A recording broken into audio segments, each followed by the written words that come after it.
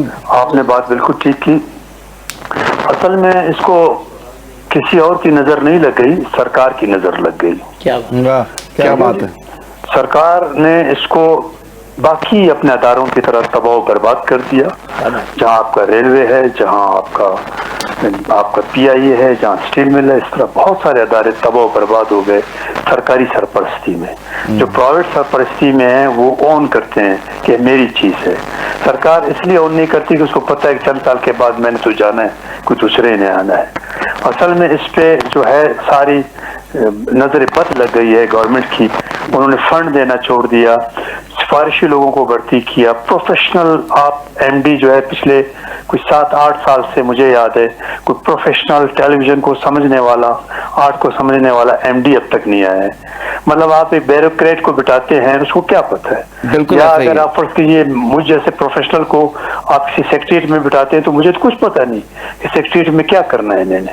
تو یہ بالکل سیم وہی ہوا کہ پروفیشنل لوگ میکسیمم ریٹائر ہو گئے, اور آپ کے جو مینیجنگ ڈائریکٹر یا جو پالیسیاں بناتے ہیں وہ سارے بالکل اس ادارے سے ان کا کوئی بھی تعلق نہیں ہے, آرٹ سے کوئی تعلق نہیں ہے. بالکل آپ نے صحیح کہا. سب سے بڑا نقصان یہ ہوا کہ جو ہماری جو پاکستان کی جو ہماری قوموں کی جو اصل کلچر ہے, زبان ہے, ثقافت ہے, اس کے ساتھ یہ دشمنی ہے. یہ پی ٹی وی کے ساتھ نہیں ہے دشمنی, یہ ہمارے کلچر کے ساتھ دشمنی ہے, ہماری زبانوں کے ساتھ دشمنی ہے. بالکل ان کی ذمہ داری ہے کہ ابھی کہاں ڈاکومنٹریز بن رہے ہیں, کہاں کس چینل میں میوزک پروگرام ہوتے ہیں, یا میوزک شو ہوتے ہیں, یا فوک شو ہوتے ہیں, یہ سارے پی ٹی وی میں ہوتے تھے, یا تعلیمی پروگرام ہوتے تھے. مطلب یہ سارے پی ٹی وی کرتا تھا. پرائیویٹ میں تو صرف آپ نے ڈرامے دکھانے, وہ بھی ایک ہی اسٹوری, ایک ہی چہرے, ایک ہی جیسے لوگ.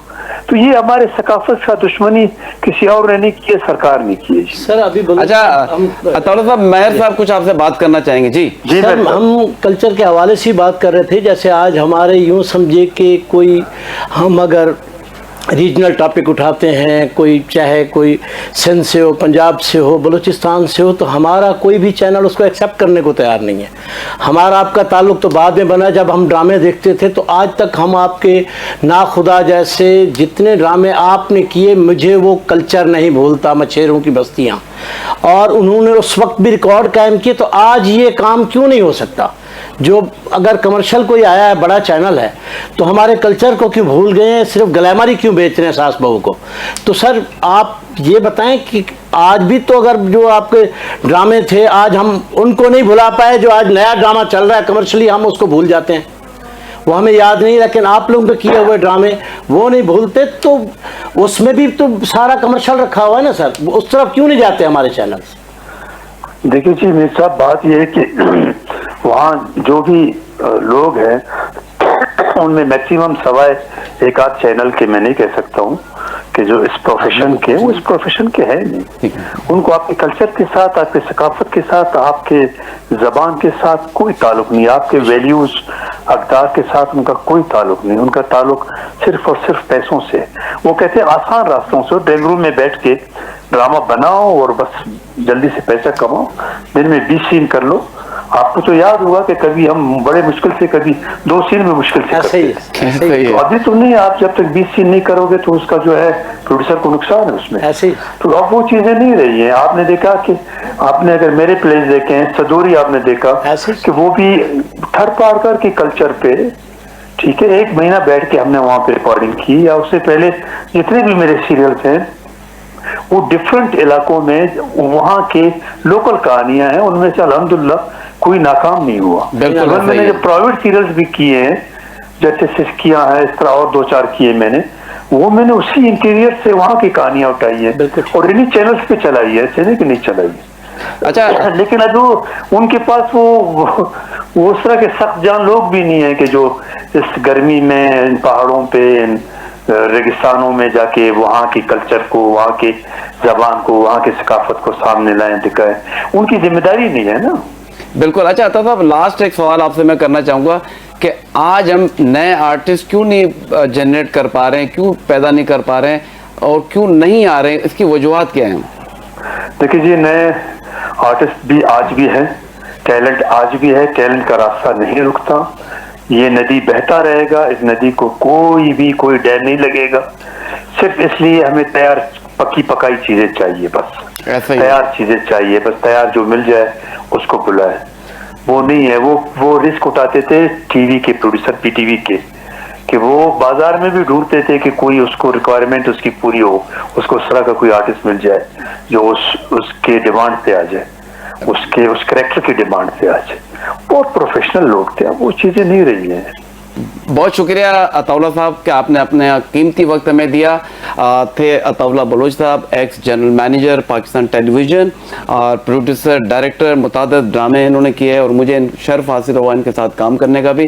بہت شکریہ عطاءاللہ صاحب. چلتے ہیں عابد صاحب, آپ کی ایک تیسری کتاب پہ میں چاہوں گا کہ اس پر بھی جو ہے ہم اپنے ناظرین سے چاہوں گا کہ وہ آپ بتائیں اس کے بارے میں, کیونکہ اگر ہمارا آج کا یوتھ, ہمارا نوجوان اگر ادب سے اس کا تعلق بن جائے تو اس کی زندگی سنورنے سے کوئی بھی نہیں روک سکتا, کیونکہ ادب آپ کو ادب سکھاتا ہے, تہذیب سکھاتا ہے اور آپ کو اپنا کلچر, اپنی چیزیں سب کچھ بتاتا ہے, اور پھر آپ ترقی کرتے ہیں, آگے بڑھتے ہیں. تو میں چاہوں گا کہ عابد شہروانی صاحب بتائیے گا.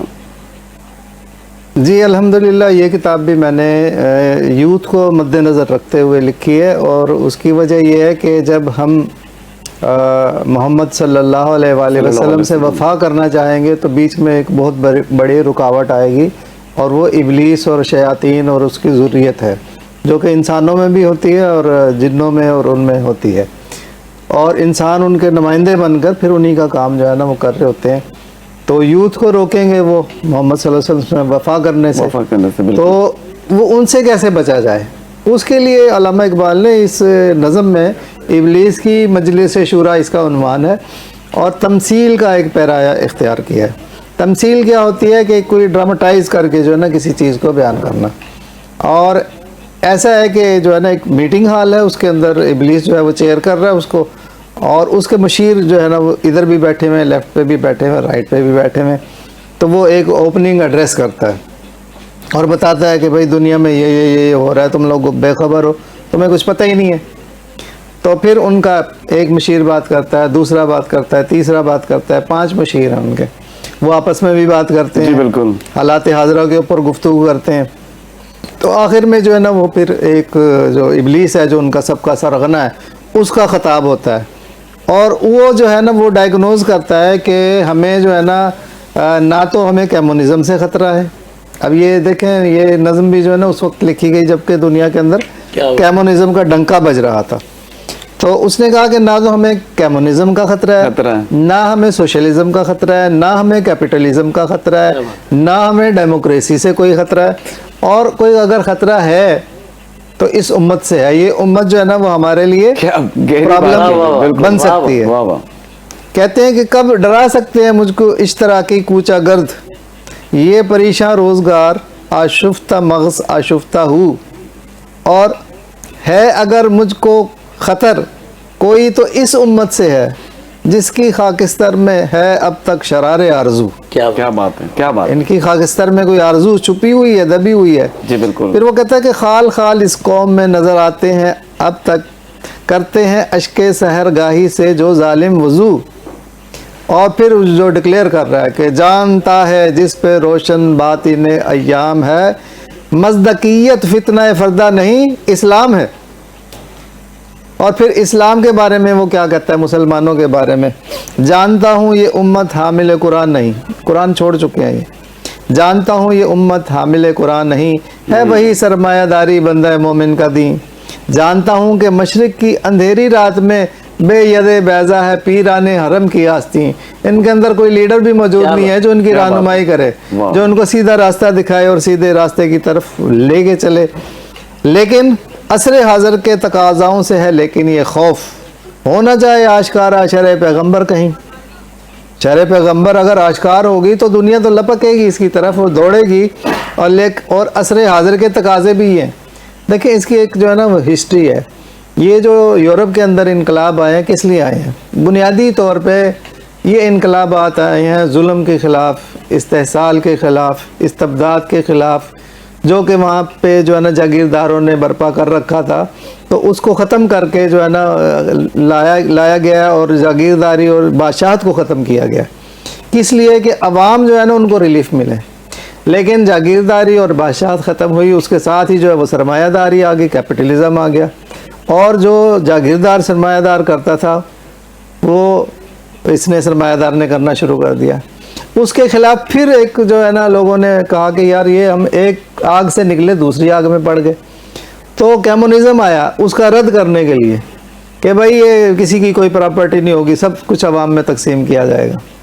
تو وہ بھی اسی, یعنی کہ انہوں نے جو کیا ہے وہ اسی کے لیے کیا ہے نا کہ ہمیں عدل ملے, انصاف ملے. بالکل. تو وہ عدل اور انصاف کہاں ہے؟ وہ تو اسلام کے اندر ہے. تو کہتے ہیں الحذر آئین پیغمبر سے 100 بار الحذر, حافظ ناموس زن مرد آزما مرد آفریں, موت کا پیغام ہر نوع غلامی کے لیے, نہ کوئی فغفور و خاکاں نہ فقیر رہ نشیں, کرتا ہے ہر دولت کو ہر آلودگی سے پاک و صاف, منعموں کو مال و دولت کا بناتا ہے امی, اس سے بڑھ کر اور کیا فکر و عمل کا انقلاب, بادشاہوں کی نہیں اللہ کی ہے یہ زمین. کیا بات ہے, کیا بات. اچھا بھی جب اللہ تعالیٰ کی زمین ہے اور اس کے اوپر اسلام کا غلبہ ہو سکتا ہے تو ہمیں کچھ کرنا چاہیے. ابلیس اور اس کے مشیر کہتے ہیں, تو ابلیس اپنے اب مشیروں کو گائیڈ کر رہا ہے, کرنا کیا ہے. چشم عالم سے رہے پوشیدہ یہ آئین تو خوب, یہ غنیمت ہے کہ خود مومن ہے محروم یقین, ان کا تعلیمی نظام بگاڑ دو. تعلیمی نظام جو ان کا روایتی چلا آ رہا ہے اس سے ان کو کاٹ کر بے بہرا کر دو, عربی سے ان کو کاٹ دو, فارسی سے ان کو کاٹ دو, اور نیا نظام تعلیم دے دو. اس نظام تعلیم کے اندر ان کی جو اگلی نسلیں آئیں گی انہیں پتہ ہی نہیں ہوگا ہماری ہسٹری کیا ہے. ہسٹری کیا ہے, بالکل. اور پھر یہ کہتا ہے کہ توڑ ڈالیں جس کی تکبیریں طلسم شش جہات, ہونا روشن اس خدا اندیش کی تاریک رات. اور پھر وہ کہتے ہیں کہ تم اسے بیگانہ رکھو عالم کردار سے, اس کو کریکٹر سے ختم کر دو, ہر بندے کا کریکٹر خراب کر دو, کرپٹ کر دو ہر بندے کو. تم اسے بیگانہ رکھو عالم کردار سے, تا بساتے زندگی میں اس کے سب مورے ہومات, خیر ہے اسی میں قیامت تک رہے مومن غلام, چھوڑ کر اوروں کی خاطر یہ جہانے بے ثبات. یعنی جو پریکٹسنگ مسلمان ہیں وہ چلے جائیں اپنا اللہ اللہ کرتے رہیں, لیکن جو شیطان ہے اس کی حکومت قائم ہو یا اس کے نمائندوں کی حکومت قائم ہو. اور پھر آخر میں کہتا ہے کہ ہر نفس ڈرتا ہوں اس امت کی بیداری سے میں. کیا بات ہے, یہ بیدار ہو گئی تو ہمارے لیے بڑا خطرہ ہے. ہر نفس ڈرتا ہوں اس امت کی بیداری سے میں, ہے حقیقت جس کے دین کی احتساب کائنات. یہ تو پوری کائنات کا احتساب کرنے کے لیے آیا ہے. بالکل. اس سے تو مجھے بڑا خطرہ ہے. تو کیا کرنا چاہیے؟ مست رکھو ذکر و فکر صبح گاہی میں سے, پختہ تر کر دو مزاج خانقاہی میں سے. اگر کوئی اللہ والے بھی ہیں تو انہیں جو ہے نا وہ خانقاہی میں لگا دو, اور وہ بس ضربیں لگاتے رہیں, اللہ اللہ کرتے رہیں. تو میں یہ سمجھتا ہوں کہ یہ کتاب نوجوان اگر پڑھیں گے نا تو انہیں پازیٹیو محمد صلی اللہ علیہ وسلم سے وفا اور اس کا جو نیگیٹو ہے اینٹی تھیسس وہ اس میں ابلیس کی مجلس شورا, ابلیس سے جفا میں ملے گا. اور سمجھیں کہ اس کی وجہ سے جو ہے نا وہ ایک اپنا ٹارگٹ سیٹ کر سکیں گے. بالکل. اچھا ڈاکٹر صاحب, ٹائم کیونکہ بڑا کم ہے ہمارے پاس, میں چاہوں گا کہ شو کے محمد صلی اللہ علیہ وسلم کے بارے میں مختصر بتائیے گا, پھر آپ کی آخری کتاب جو ایک اور رکھی ہوئی میں چاہوں گا اس پہ بتائیے گا, اور پھر ہم جائیں گے. میں جو ہے نا اس کے بارے میں مختصر یہ کرنا چاہوں گا جی کہ بات یہ ہے کہ انسان کو جب بھی وہ کوئی کام کرنا چاہتا ہے بڑا, تو اس کو ایک آئیڈیل چاہیے ہوتا ہے. کہ کسی نے لینن کو آئیڈیل بنایا, کسی نے کارل مارکس کو بنایا, کسی نے ڈارون کو بنایا, کسی نے جو ہے نا اسٹالن کو بنایا. تو ہر بندہ جو ہے نا اس کو ایک آئیڈیل چاہتا ہے. بالکل. جیسے ہم آئیڈیلائز کرتے ہیں علامہ اقبال کو, ہم آئیڈیلائز کرتے ہیں قائد اعظم رحمۃ اللہ علیہ کو. تو یہ جو شوق محمد صلی اللہ علیہ وآلہ وسلم میری کتاب ہے, اس میں آئیڈیل بنتے ہیں نبی کریم صلی اللہ علیہ وسلم. کیا بات ہے. تو نظم ہے یہ ذوق و شوق, اور اس کے اندر ایک شعر ہے جو کہ میں آپ کو ویسے بھی سناؤں گا جی اپنا نعت کے انداز میں. وہ ہے کہ لوح بھی تو قلم بھی تو تیرا وجود الکتاب, گنبد آبگینہ رنگ تیرے محیط میں حباب. یہ اتنا بڑا شعر ہے, اتنا بڑا شعر ہے کہ اس شعر کے اوپر میں نے جو شرح لکھی ہے وہ 4000 الفاظ کے اوپر. کیا بات ہے, ماشاءاللہ ماشاءاللہ, کیا بات. اور یہ 30 اشعار کی ایک نظم ہے, صرف 30 اشعار ہیں, ان کے اوپر پوری کتاب میں نے لکھی ہے. اور یہ جو کتاب پڑھ لے گا اس کو حضور اکرم صلی اللہ علیہ وآلہ وسلم سے دلی محبت ہو جائے گی. تو میں یہ کہتا ہوں کہ آپ نے اگر اپنا رشتہ